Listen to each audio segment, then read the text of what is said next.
County ma Migori ni Rowere ma county ma Migori bende koro dwaro mondo ketie time chik ma bende gayo omenda mag timo campaigns. Okang' ma bende giwacho ni koketie tim to biro chiwo negi thuolo kata biro chiwo thuolo mayot ne jochung' ahinya rowere duto malaro kombe mag siasa yudo yote kindego eko mag yiero. Rowere mochung' kono ero koro to wacho ni kata obedo ni chik mar omenda mag campaigns no kala kinde yiero ma higa 2013 kete tim ochako chor nyime nyaka tok yiero ma tarik 9 dwe mar 8 mar higa ni eri. Wach ma bende nyiso mana ni chik ma kamano ero inyal bi mana ketie time kinde yiero ma higa 2027.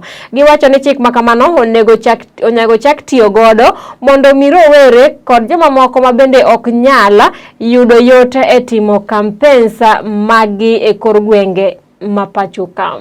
Mine is to highlight on the issue of the Finance Act that was supposed to help have the minimums or the maximums required for these campaigns.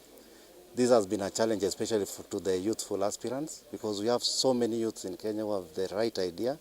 They are facing the problems that are facing Kenyans at the moment. They are actually the core of the development that we need.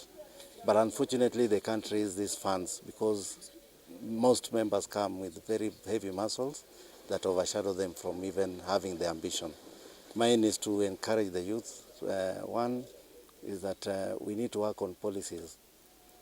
We need to work on policies that can help so that they, as they vie, they are not shying away from these positions because of their financial muscle.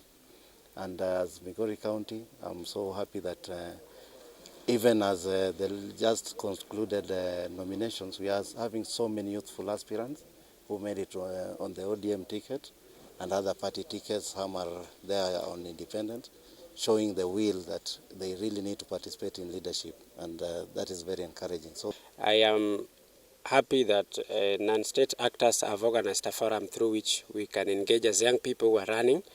And in this event, we've learned about processes that are critical to governance, county governance, for example.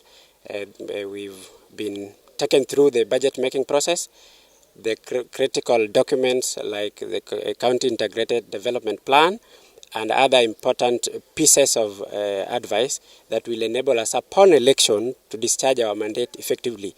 I encourage young people who are still already not decided to be in the front line for political positions to take their numbers seriously, and also to realize that as young people, it's not about our numbers alone. We also have the skills and the energy.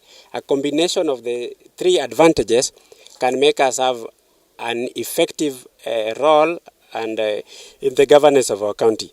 At least nowadays we have been recognized as women, and I would like to encourage so many women to join us in politics.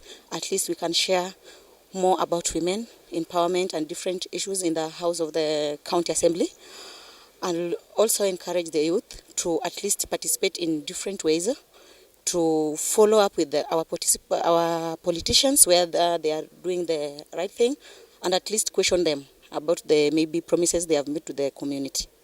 Yes.